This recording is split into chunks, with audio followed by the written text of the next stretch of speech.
Nau mai, haere mai, ki tēnei hui. I guess given there was a little bit of argy-bargy yesterday, I just want to remind us of the objectives of these sessions as I'm chairing all day. And I guess I'm making the assumption that these workshop sessions and briefings, that we have three objectives. The first one is to have an opportunity for our officers to present all of us with information.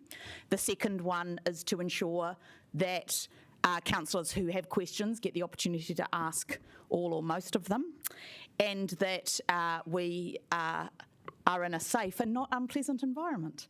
So for that reason, we will continue to do rounds of questions to ensure that everybody gets a turn, and when there are time pressures, that is why we stick to questions rather than giving our opinions, just because we may have different opinions, and this is really not the forum for that. That really is a place for debate and other. But if there is time, that becomes a different factor.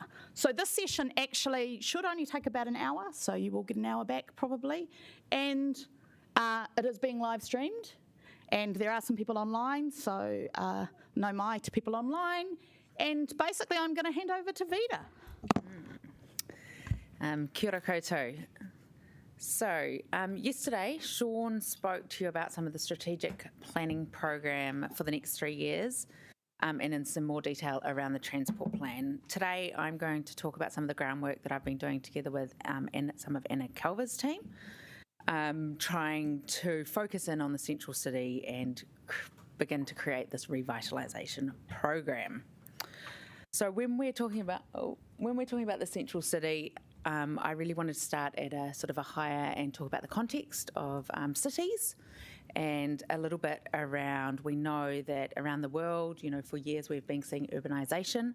The World Bank predicts by 2050 that 70% of populations will be living in cities, and today it's around 56%. So we know that our cities are growing.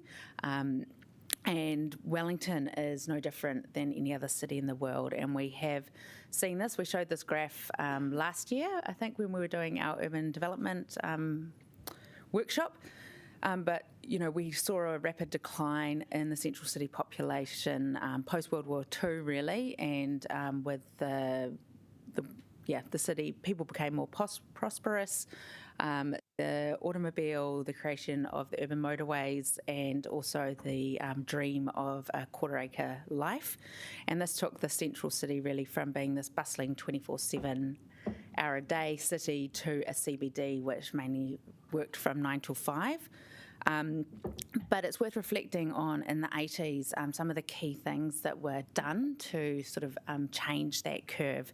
And in Wellington's context, like cities around the world, there was a general trend to begin to come back into cities. But Wellington made some really key investments in the city. They started the Tanakau master plan and did the plan that we see today. The waterfront went from being an industry area to being opened up and becoming this prime public space and an amenity for people to enjoy. And there was also some really key investment in the wastewater systems to enable people to live better in the central city. And the thing that's interesting about that is that then the private investment that follows on from that, so that the push and pull and the collaboration that is needed to make cities successful and vibrant. Cities, there's push factors to cities. People move to cities because there aren't jobs in rural areas, but there are also some pull factors, and one of the key pull factors in urban areas is really around the amenity and the offering that a city can give. So making sure that we think about what is the offering that Wellington has is really, really important. We know that there are currently fewer people visiting the central city. We know that spending is a bit flat. We know that the residents' perception surveys, the lively and attractiveness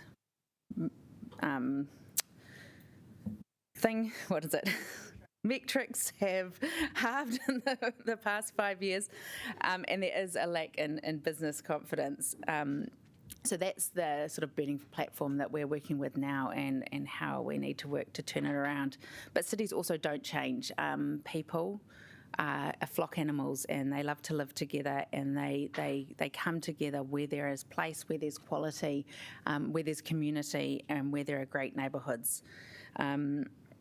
We know that good neighbourhoods, which are vibrant, which are built around the communities, which are rooted in history and designed for people, places where people and nature thrive, they are successful. They always have been, and they always will be. So how do we make sure that Wellington unlocks the key potentials that it has to continue the upward trend? When we look at Wellington, we also have to think about its national and regional context. Wellington is a hub for central government. It is also, we have 3 universities, 30,000 students live in Wellington.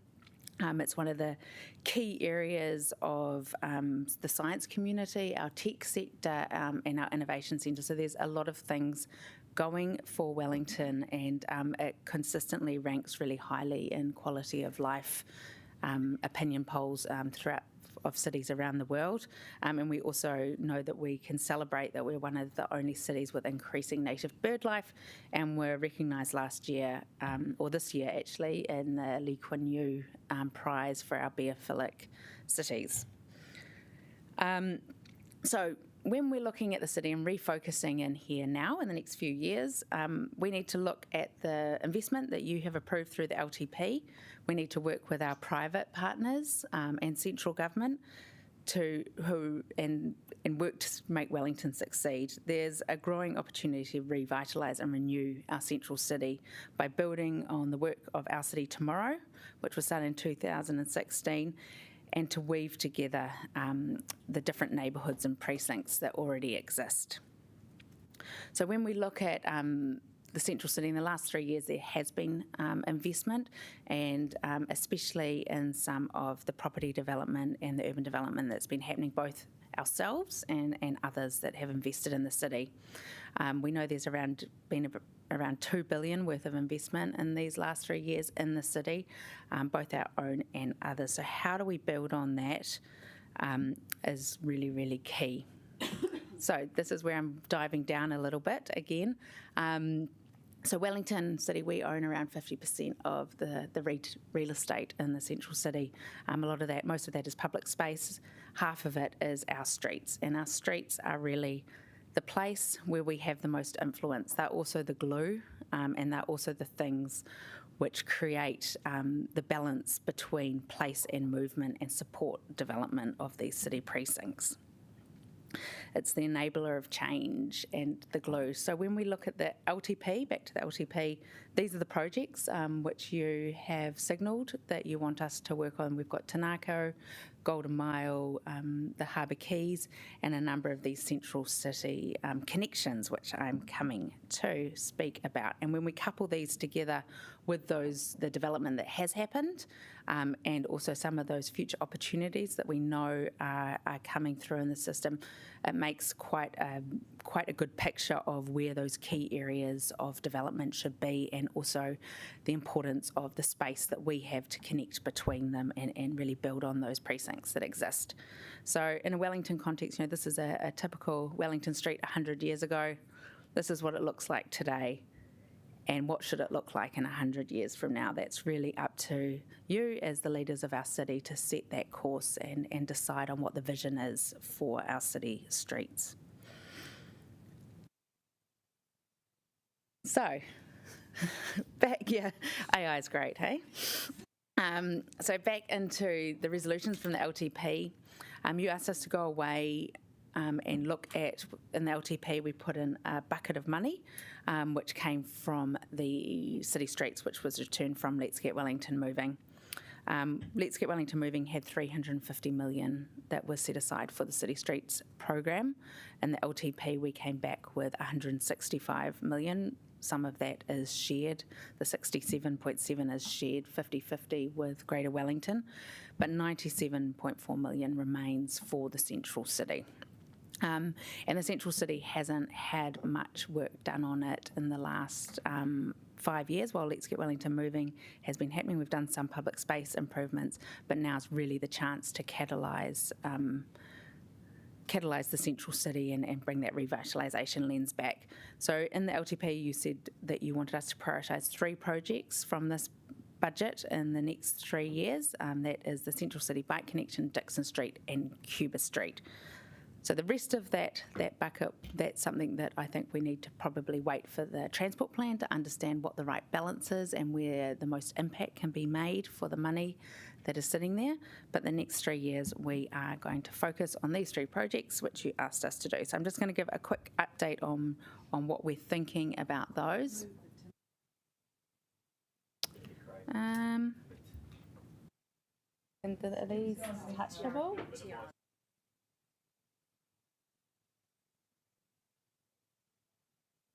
Tim off the map. So there's these 3 projects.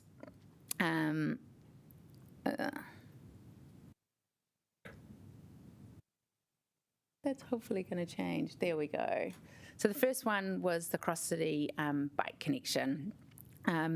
This is becoming increasingly important as we have done this inner ring with the bike network. I used to stand here and talk about this hand where Let's Get Wellington Moving was sort of the central city and these key networks. We've done a lot of those key arteries and the key streets coming into the central city, but what we really need to do now is address this gap in the centre. We know that Te Aratupua is going to be delivered in 2026. They are predicting an increase of around over 2,000 people on bikes coming into the city a day that way. We know we're seeing the increases from the south. Karori is also going to be complete soon, and the eastern connections are also coming in. So we need to make sure that we've got good connections within the central city to connect across it and take people to where they're wanting to go, where they work, the businesses they want to visit, and to shops and restaurants, etc. The second project was around Dixon Street. So Dixon Street is connected into the Golden Mile.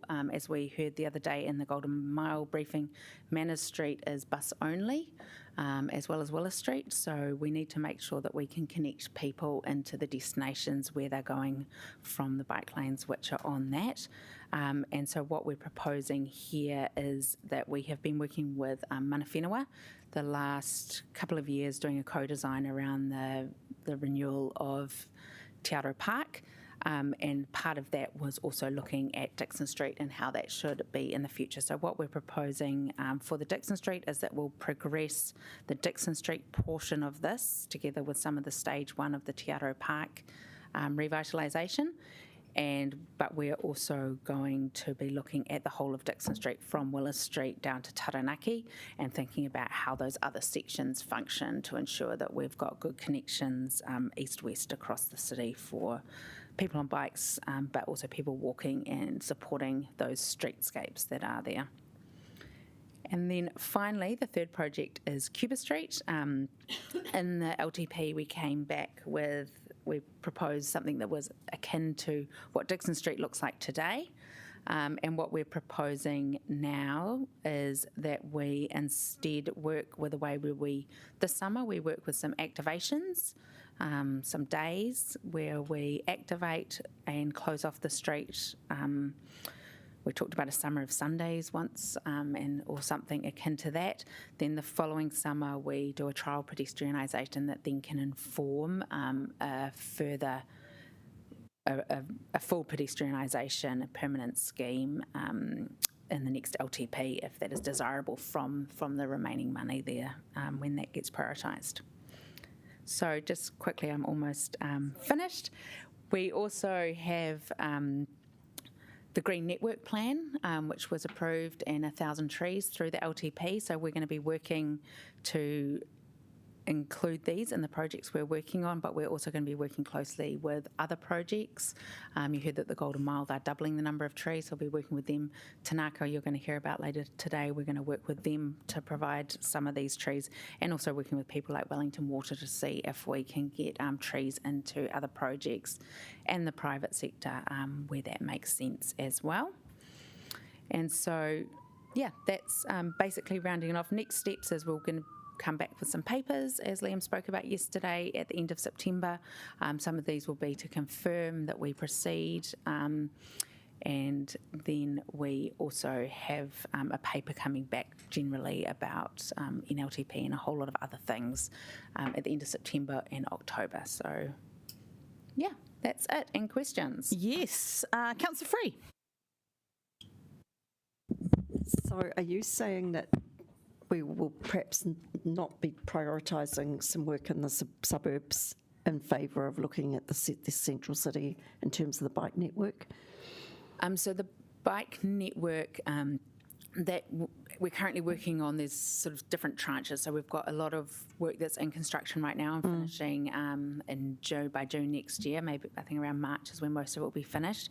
The next tranche of projects, they're not due to start until a bit later, but we have also promised through the LTP to come back once we understand the NLTP implications and give you some options around how we proceed there. But absolutely, the central city is our biggest gap in the network now, because we've got all these people coming into the city, so it is the highest priority area for us to focus on. And those projects will look really worthy, but is there anything, the problem area that I see is around Victoria Street, where the Civic Square is actually. It's really, really hard to find out what you're meant to do on a bike there. There's just nothing. And I still see that as a gap. Yeah, and that comes back to that transport plan. So that's 12 to 18 months, so it's not that long, and then we'll understand what those, where we get most bang for buck, I guess, for all modes. And thinking the central city around the complexity of those streets and trying to get a balanced network. So at the moment, through the LTP, it was only those 3 projects we were asked to progress. There is always Build Back Better opportunities. So FARS, we'll present this afternoon, the master plan, there are some upgrades right outside Te Mahapihi that we'll be working with him on. Yeah, because this was my great unease about, let's get Welly moving, is there's this big unaddressed bit in the middle. And are you saying that it's still going to stay unaddressed? It will be addressed through the transport plan is the idea, and then out of that we will have then a program of work to deliver on that network plan. Okay. Councillor Pennant. First of all, thank you, all the good work, and it's lovely to have a historical perspective, how much we've achieved, right? Especially for those of us who've grown up here, it's really, really, really changed. First of all, bikes, obviously, I support this, but my question is, are we going to be really respectful of pedestrian space so that because there are a few things coming in which are impinging, as we've been discussing at times? Yeah, so, we do work on with the Sustainable Transport Hierarchy. That's our guiding sort of document.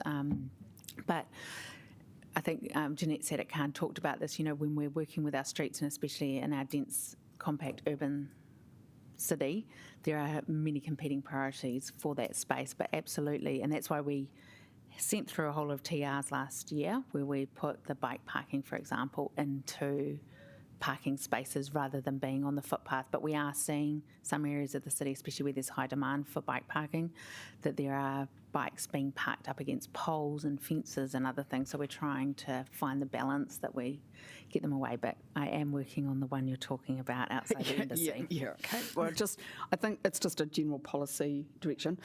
The thing that made me happiest is you talked about being rooted in history, I think, at some point. I think that is always very important to remember where you've come from. So when you're doing all this sort of work, you're going to be very much looking back at the past to make sure that we do tell all our stories. Yep, so we always do sort of context analysis. We've got an interpretation advisor on the team, so we try and pull up as many stories as we can and represent that in some way. I've worked a lot with Mana Whenua on that as well. That's good. And just the last question was around Te Aroha Park. So can you just tell a little bit about what you're doing there? Obviously, it's very, very important park. It's just slippery. Tiles aren't the greatest for walking on. Yeah, so there's been, through Poniki Promise, there was money assigned to redevelop the area where the toilets were removed. And we did that in a process where we did a co-design with Mana Whenua and worked really closely with them to think about how the future of the park should be and tell some of the stories and the mana of the site as well. And This is the design, which it's a concept level, so it's not a detailed design at all, but this is where the design is currently landed, and we're just working, so we've still got money for that stage 1, which is at that western end, and we're working to look at how we deliver it in stages, and so Dixon Street will become one of those stages of delivering this park design. Sorry, the Oaks. Can we get rid of that? When's the lease date again? Sorry, I always forget. Is it the 2030s? No, it's just been. Yeah, not for a long time. I think the best benefit for the Oaks is for the lease to change hands. I think. And it needs to be redeveloped. It's awful. Lease and it's only just been reviewed. Yeah. Councillor Randall. I think that site in with the park.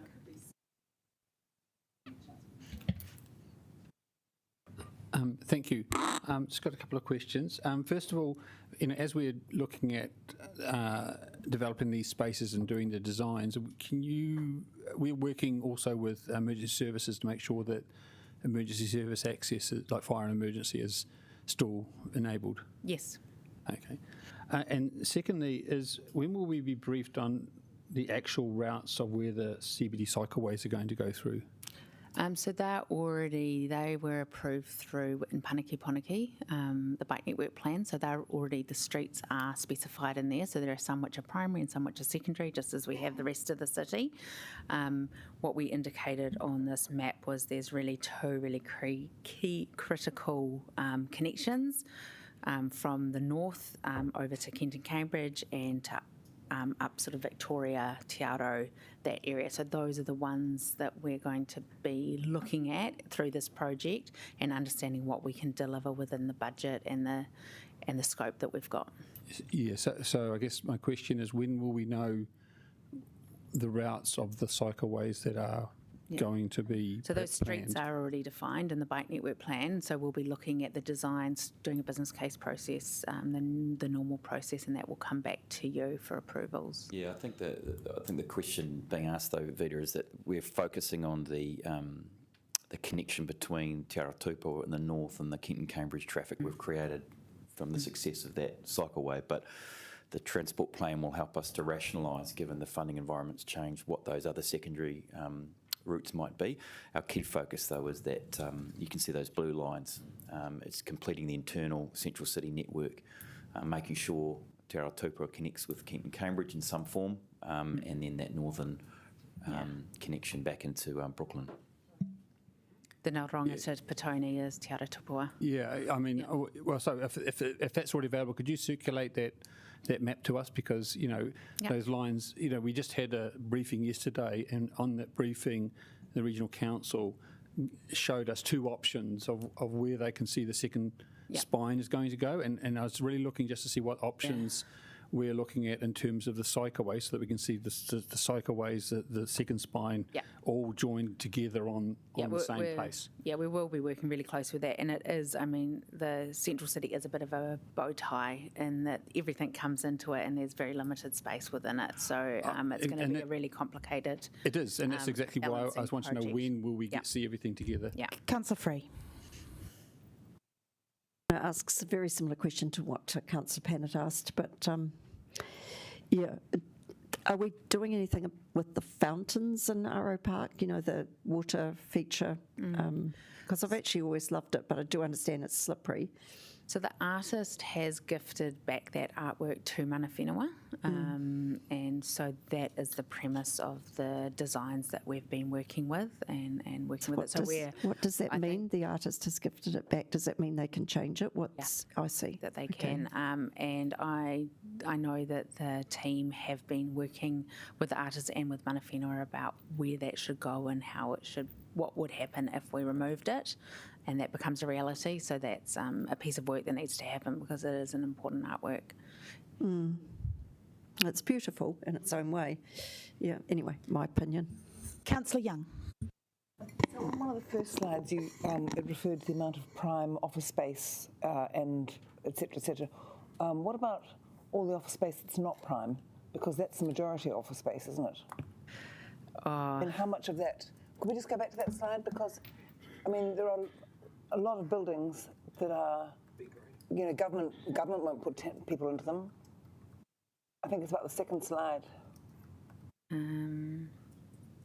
Was this one, wasn't it? No, it's further back. Oh, God knows where it is.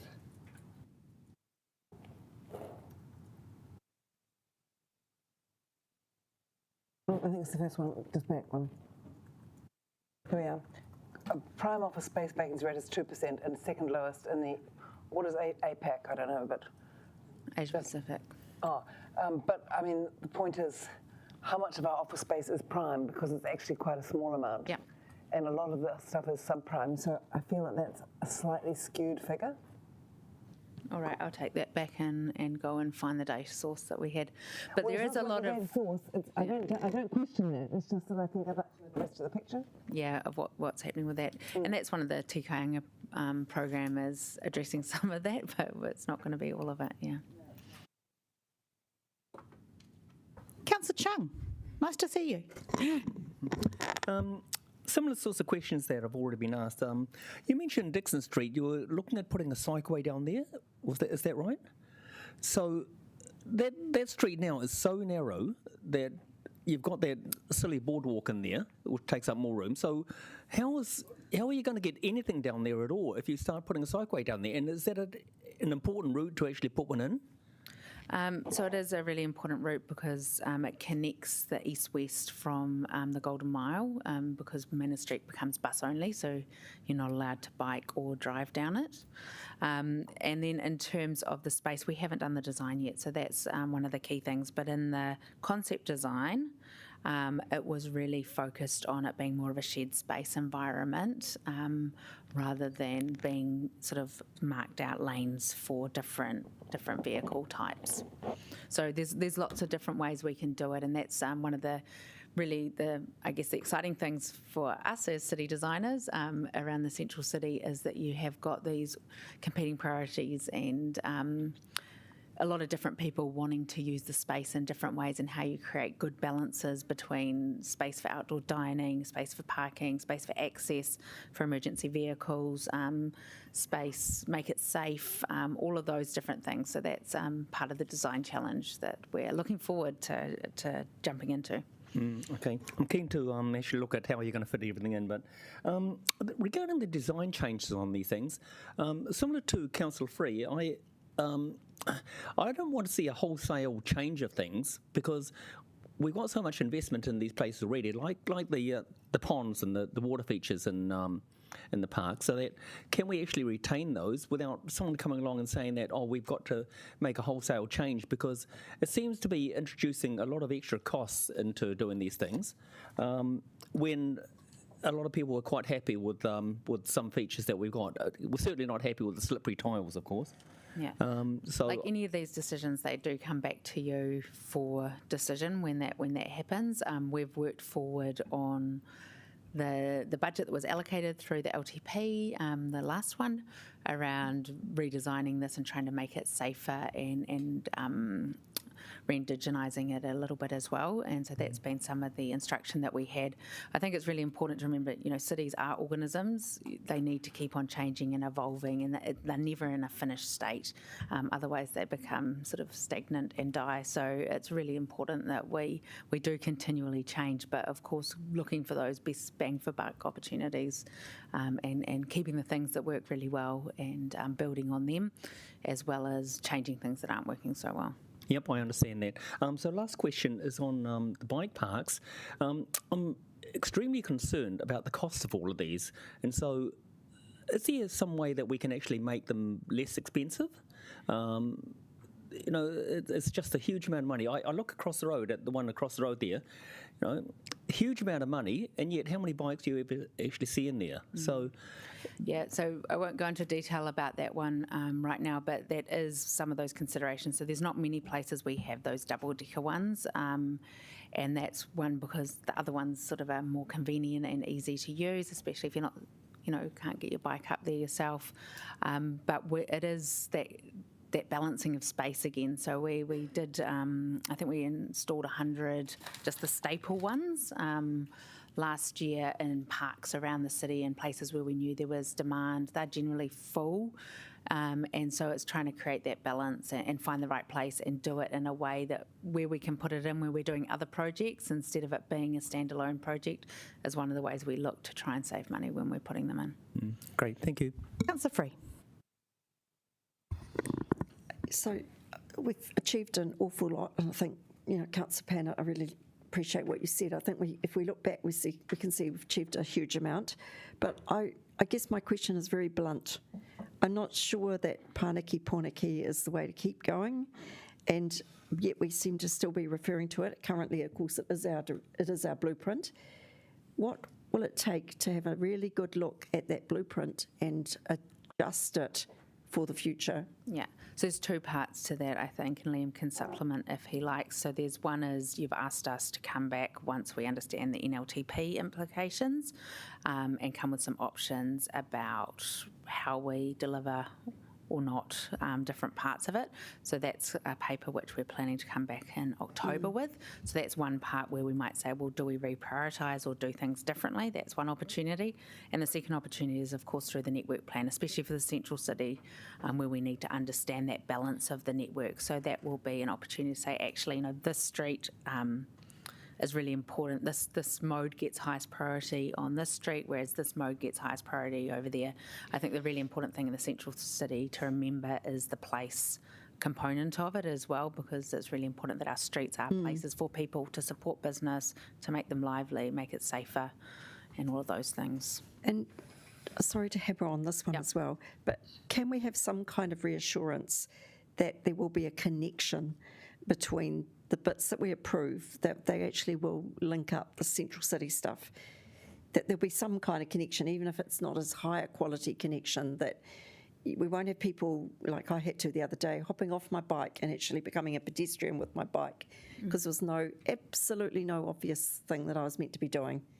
Yeah, Yep, that's absolutely the intention. I mean, Cuba Mall is still, bikes aren't allowed, and that's quite a common thing around the world, and those really high with a lot of people in them that you have to hop off and push your bike through. Yeah, but I wasn't actually thinking about that. I was thinking about streets that I was trying to brave, but they're all going the wrong direction. And, and so that's where, like at the bottom of Cuba Street, we've got the contraflow. So those are some of those options that we can work with. So we don't in the central but all city. I'm asking is, can we please? Well, I would like some reassurance, and I don't know if other people think the same way. That is absolutely the intention. That we won't get just pieces, but we'll be presented with how it actually connects. Yeah. Thank That's you. absolutely the intention. We seem to have run out of questions. So thank you, Vida, and all the work that has gone behind this presentation. And we will be back this afternoon at 2:30. Thank you.